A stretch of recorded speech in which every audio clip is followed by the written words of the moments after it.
Now, We Heart Seattle's Andrea Suarez is being investigated by the state. Labor and Industries is looking into alleged improper collection or disposal of the drug needles that she picks up, the used foil, and other debris collected off of sidewalks and out of city parks.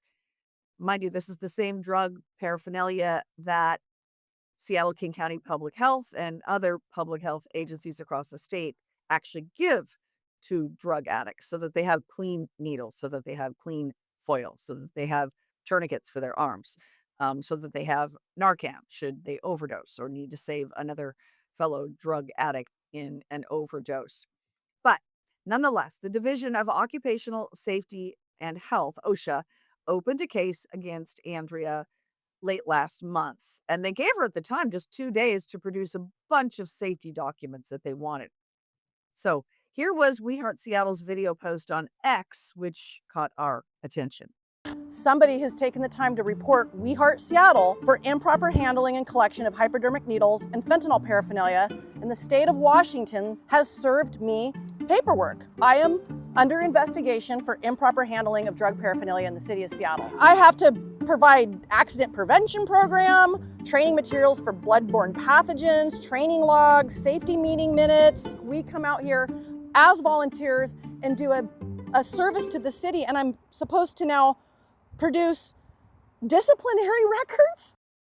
Now, if in fact this is your first, entry into learning what We Heart Seattle does, and Andrea Suarez, the founder of We Heart Seattle, it's basically her and then two part-time employees. Everything else is just volunteers. They have something like 75,000 volunteer hours out there cleaning up more than 2 million pounds of garbage out of our parks and off of sidewalks in the greenbelts going back to 2020. And they take no money from the state.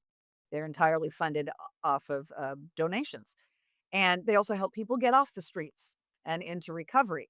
And in fact, the two part-time employees that she has now are former drug addicts, also were incarcerated, got out. Now she's employing them to basically help rescue other people off the streets.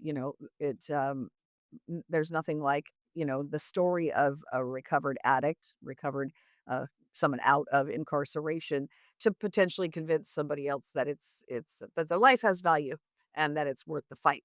So she has rejected the low barrier, no barrier housing first model that has been promoted in this state for quite some time. So here's part of my conversation with Andrea yesterday. Does this harm the people we're all trying to help when you slow down an agency that's out there on the ground, not just picking up hypodermic needles and paraphernalia of all kinds? I mean, it's not just fentanyl foil, but cookers, used Narcan cartridges, vials of Narcan, tourniquets, used alcohol pad wipes, bloody gauze strips, poop, barf, urine filled bottles that lay strewn all over our shared spaces. And, somehow I'm in trouble because somebody claimed that I improperly picked these up.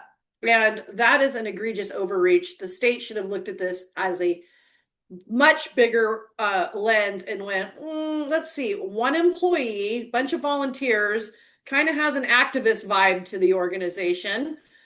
Maybe this isn't a tree we need to bark up. Look, I'm all about safety, proper separation of needles and foil, gloves, pinchers, vests, masks, goggles, whatever anybody wants to wear. Volunteer by definition means by choice, so those folks out there doing this work, do it on their own, and we have waivers. But as an employee, I understand we have, labor and industries to report to. I'm not even sure a one employee organization has to do anything. But I certainly don't have disciplinary records on hand for me to file them, or my hepatitis shot protocol, or the woman investigating me said, well, I need to walk around, your office and, your operation. I go, well, that would be the park. And you're more than welcome to come out to the park and step on foil and needles and Narcan and poop with me. So we don't know who the named individual is who filed this complaint with Labor and Industries. It is publicly available information. We're already seeking that. But Andrea said no matter to her, she's convinced it was not one of her employees or a former volunteer or someone like that. Who knows? But at this point, she doesn't really care. She said every time somebody comes at her, it just makes her stronger, and it oftentimes increases donations to her organization. We are going into our seventh year come this fall. And we've picked up millions of pounds of trash, hundreds of thousands of pieces of needles and other drug paraphernalia.